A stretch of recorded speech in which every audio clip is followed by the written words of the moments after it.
Ah, the epic majesty of the A9 as viewed from the hills above Daviot. Have you ever seen a dual carriageway look so beautiful? There it is, snaking its way towards Inverness, and here I am, one slip road away from where I ought to be. That's because the producer wanted this shot of the landscape and there was no talking him out of it. Anyway, for this first episode of Those Funny Women in the Woods, I should be in a car park half a mile up the road. Oh look, there I am. Cue me. So I'm here at Daviot Woods just waiting for my first guest. It is a fine day in November. It's actually looking really nice, to be honest. I don't think my first guest is going to be in uniform, mind you, but she might, I'm not sure. Oh, here she comes now. Thank you for inviting me. Anytime. Lovely Daviot Woods. Karen Bartke is probably best known as being Officer Karen in the TV comedy Scot Squad, but she is also an award-winning radio actor and, as I was to discover, a great companion for woodland wandering. Oh, Craig Fadrick, been there before. Always wanted to go to Ord Hill. Flodden also a good one, and this is the one we're at. It's good because it's like they're all deep in the city. Yeah. But they feel like you're in the countryside. We've never had so much in common with the tree in our lives. Yes. So, alright, okay, oh cool. So I'm just reading on, and apparently they cut them down when they get too big, so I'll maybe lay off the cakes. But no, it's an amazing place, it looks fabulous. It is, it's good for just getting away from it all. Yeah. There's no such thing as the dog poo fairy. That might not be quite true, it might be. Yeah, let's go. Take on the Daviot.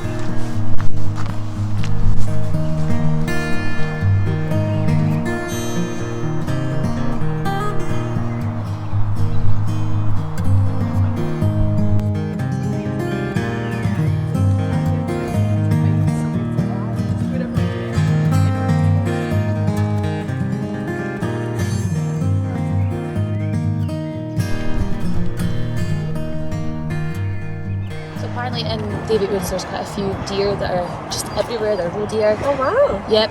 You'll probably hear them before you see them, or you'll notice on the ground maybe some of their business, and that's kind of when you know that they're nearby. But I'm not seeing too many out and about at the minute, it might be too bright for them. I don't really know what a roe deer is. Is that just a description of what they look like, or? Roe deer are, they all just stand in a row, that's why. Yeah, exactly. Fair enough, yeah. No, I should have.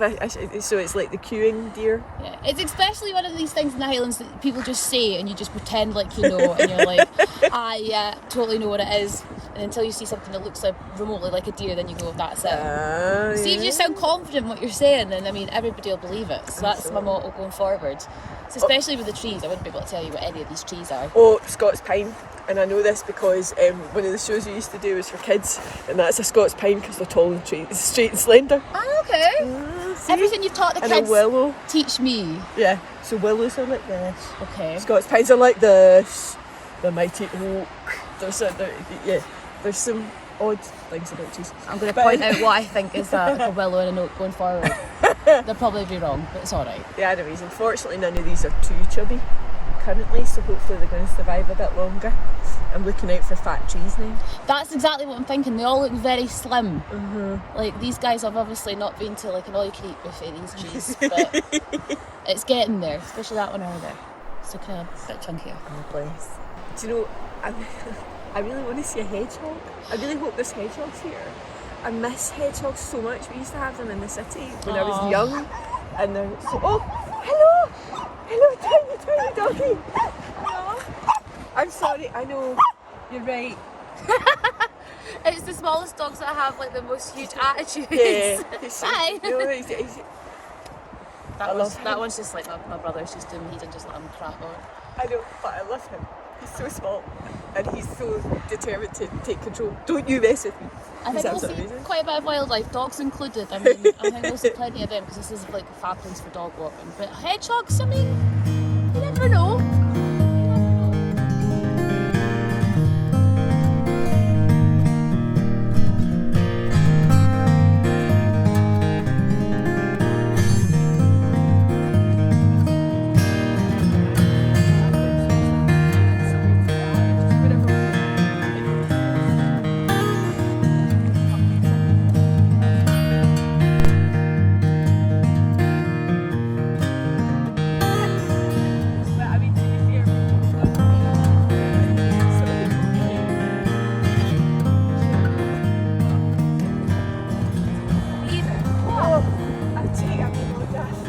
Absolutely knackered. We have been walking for 5, possibly even 6 minutes. That's a lot. Yeah. Like, I go walks, like I'll go walking, I don't know, to the shops or something around the block, but I'll never purposely say, right, I'm going on an hour, 2-hour walk. I must admit, I don't often do it either, and I wish I did it more because I always really enjoy it. I used to love going, I used to go hill walking with the Adventure Scouts and stuff like that, and I used to work with a company that did a lot of outdoor stuff, so we would site our walks by like going round an entire estate and figuring out where we were going to do scenes, and I genuinely love it, but I'm such a lazy ism in my day-to-day life that I never think, today's the day, let's go a big long walk. I wish I did though. I'd be the kind of person, if I did go on a walk, I'd have to leave my phone behind. I'd need to be able to switch off, you know? Yeah. I think that's one of the things that's so great about being in the outdoors actually, is that sense of peace and that sense of getting away from day-to-day pressures and getting away from technology and stuff like that. It's so easy to just constantly pick up a phone and doom scroll. Yeah. Whereas being out in nature, I always feel tons better after I've been walking. Well, that's it. Right now, with everything that's going on, it's good to just get out and just leave it all behind and enjoy some peace and quiet. Yeah, and I think it also just actually being around nature and being out in the fresh air, it's like a real reset for your mind. It's not just the getting away from it, it actually improves everything about your mood. You sleep better, everything about it, so I should do it more often. I need to be a bit cautious though, because I've got I get a bit of what they call hypermobility in my joints, not really badly by any manner of means, but I need to be cautious, so I can't do like really heavy duty walking because I'll get pains in my joints. But somewhere like this is ideal because it's got nice flat terrain and you can take it at your own pace. You get to see loads of lovely friendly doggies. Hello, doggies. I know, that's like dog number 7. We've only been here for 5 minutes. How far are we from Inverness from here? Well, Inverness is about 2 miles in that direction, so we'd probably best get going just because it is a bit of a walk. That's something I would normally bus. I'm not gonna lie, but I can do it. I've got the gear. There was a bus to offer you, but there's just not, so no. Let's get a move on. Got all the gear, yeah.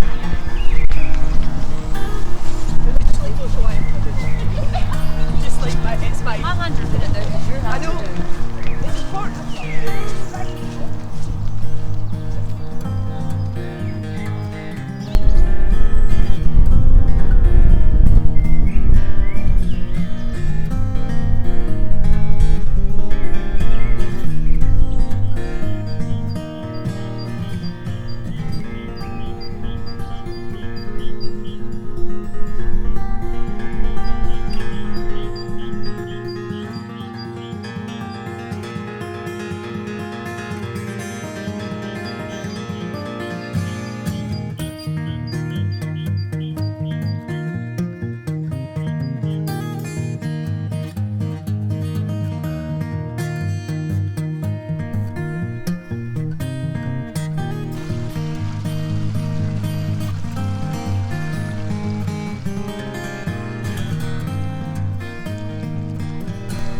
This is it. This is the end of the walk. We're finished. Well done. Oh, you did it. I'm proud of you. Thank you. I like to think that just because I'm a townie doesn't mean that I can't do walking. Exactly. I'm kind of amazed though to see, because there's housing pretty much right straight smack on the end of this lane. So this is Milton Leys, this is the housing development, so this is still part of Inverness, it's just obviously got a bit bigger now and kind of spread out. The sprawl's really got, I hadn't realised how much it had grown. It's not an area that I know that well, but that's amazing. Yeah, when I first came here I wouldn't think it was a city, but it definitely has got its city stateship now for sure. Yeah, these guys just have this on their back garden, it's beautiful.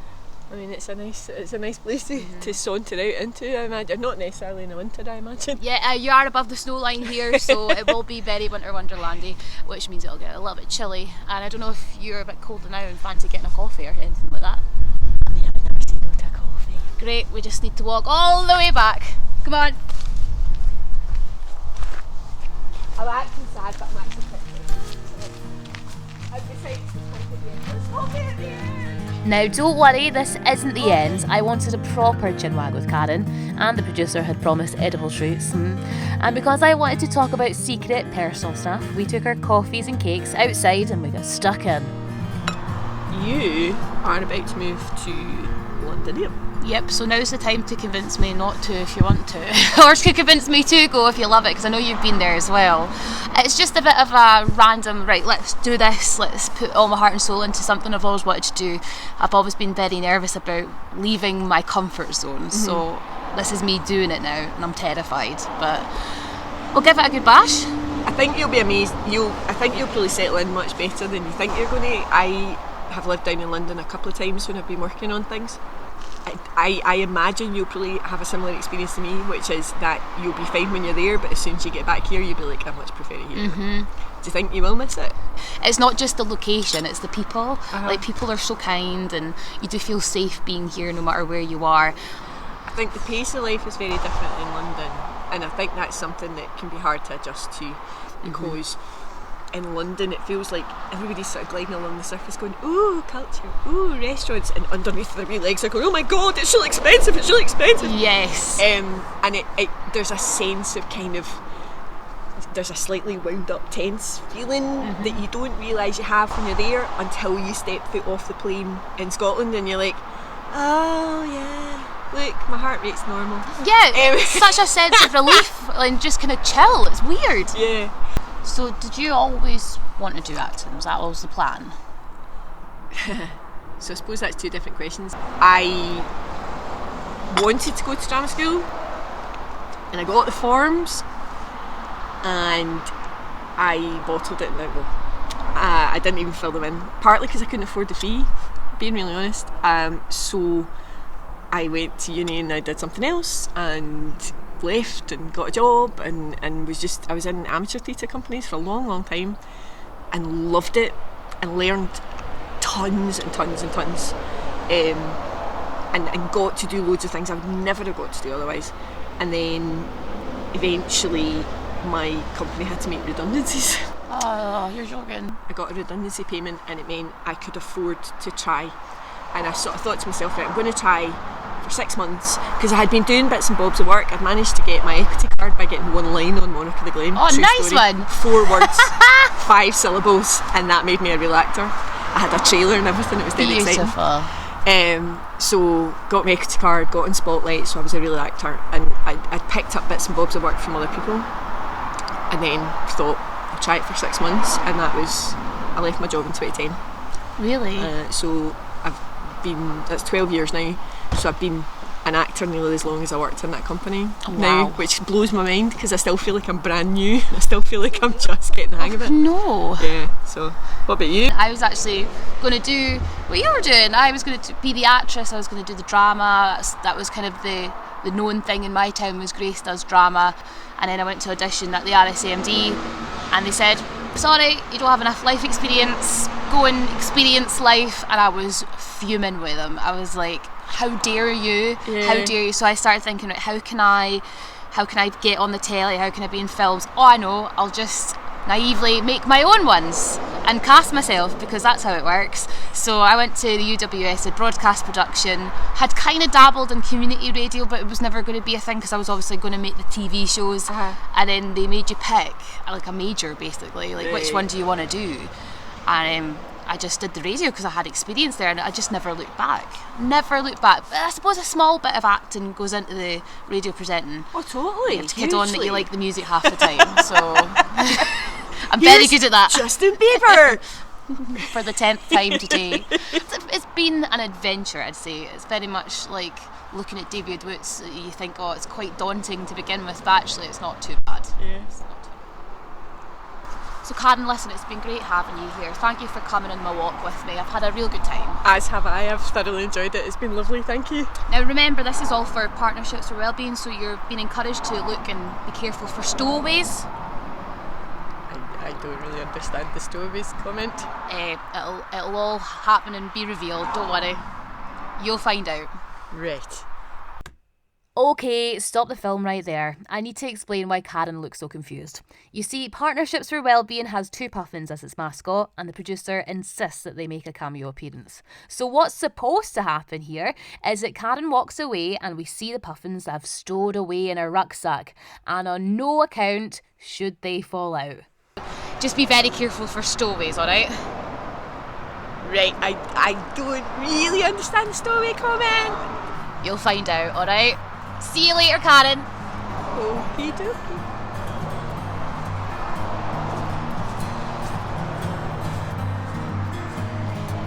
Ah well, you can't win them all. I'm Grace Nicoll, and please join me next time for another episode of Those Funny Women in the Woods. Still not too sure about that title.